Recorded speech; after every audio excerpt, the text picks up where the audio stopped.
E aí pessoal, tudo bem? Bom, hoje nós vamos falar a respeito de cobertura espiritual.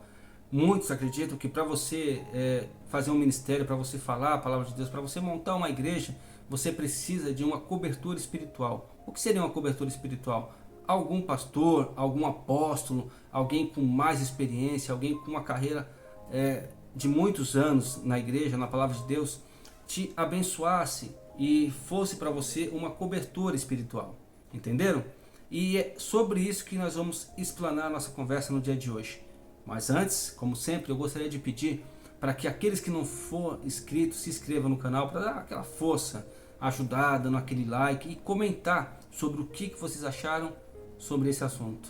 Beleza, pessoal? Desde já eu agradeço muito a vocês e vamos lá, vamos para a conversa de hoje. Biblicamente, é até possível falar de cobertura espiritual, mas não do jeito que a maioria das pessoas pensa. A visão bíblica do que se pode chamar de cobertura espiritual diz respeito unicamente ao cuidado de Deus com o seu povo, certo? Mas o conceito mais difundido na atualidade sobre cobertura espiritual é aquele que mistura interpretações equivocadas sobre a importância da intercessão e o ministério de liderança cristã. Então, esse conceito enxerga a cobertura espiritual como sendo a ação protetora de alguns líderes que supostamente são capazes de proteger espiritualmente os seus liderados através da intercessão da autoridade espiritual que exercem. Pessoal, é bem complexo.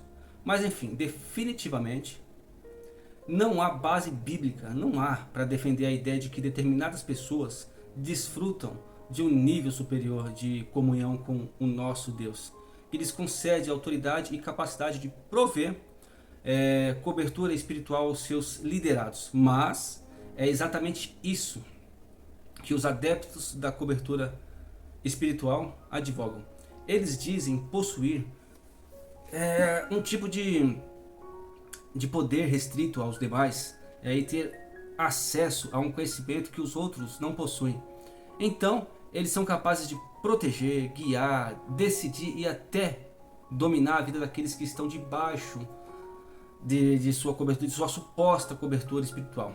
Por isso, as suas orações são vistas como mais poderosas e as suas palavras como imbuídas de autoridades para liberar provisão, prosperidade e proteção aos que estão sob a sua cobertura espiritual.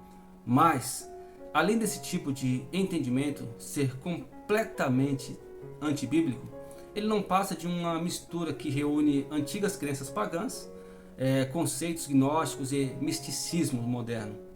Eram os pagãos da antiguidade que acreditavam que viviam debaixo de um tipo de cobertura espiritual em suas terras. No paganismo antigo, cada cidade tinha sua divindade. A crença popular dizia que os cidadãos estariam protegidos enquanto estivessem sob os limites do território sobre o qual determinada divindade legislava.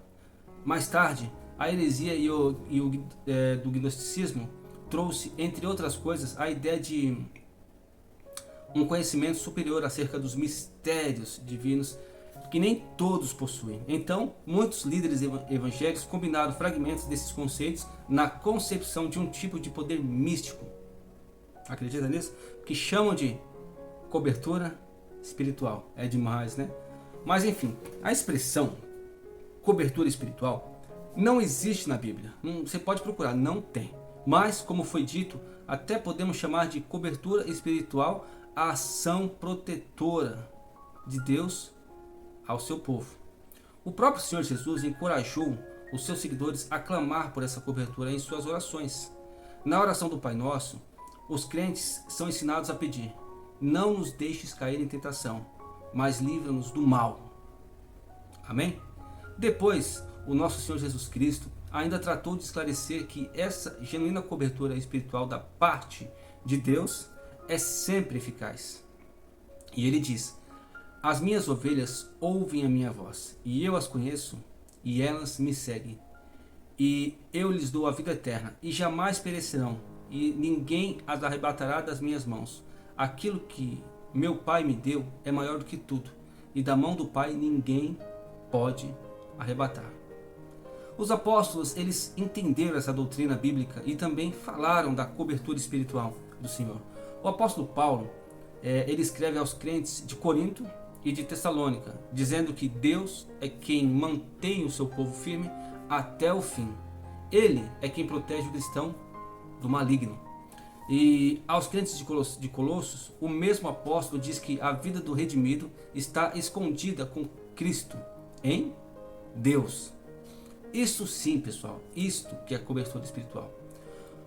O apóstolo Pedro, igualmente, conforta aos crentes sobre a realidade da cobertura espiritual de Deus. Ele disse que mediante a fé, estamos guardados na virtude de Deus para a salvação e que podemos lançar sobre Ele toda a nossa ansiedade, porque Ele cuida de nós, não é mesmo? Não confunda, pessoal, liderança, intercessão e cobertura espiritual.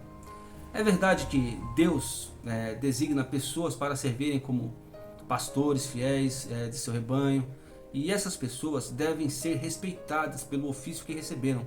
Elas não apenas intercedem por todo o povo do Senhor, como também se preocupam com a saúde espiritual da comunhão cristã através do ensino, exposição e aplicação das Escrituras.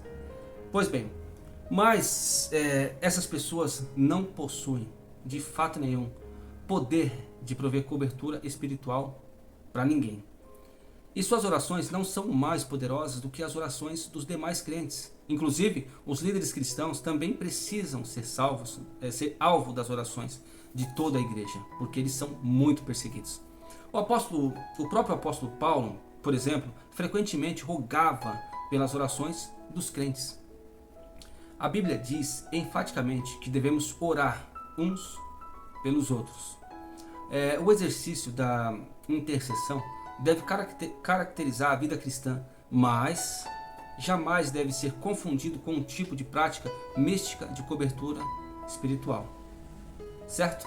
Além disso, podemos dizer que é por causa da cobertura espiritual de Cristo que todos os crentes possuem o privilégio de se achegar com confiança ao trono da graça e encontrar misericórdia e socorro.